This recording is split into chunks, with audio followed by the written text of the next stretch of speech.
So hello everyone, today we are going to make a game using LCD keypad shield and Arduino Uno. So firstly open your Arduino IDE software. Here you can see the code, so I will provide the code in the description also. So it will look like this. Here you will find Arduino LCD keypad shield game master. Click on sketches and here is the code for all the games. Now click on upload option.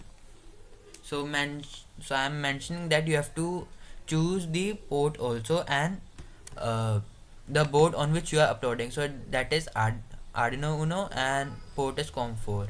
You can select any port. So now it is uploading.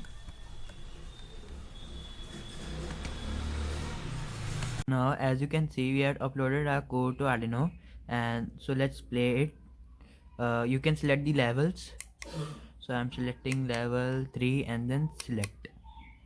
Okay, yes, it's a nice game. So it will show game over. So thank you for watching my video. Please subscribe to my channel. Thank you.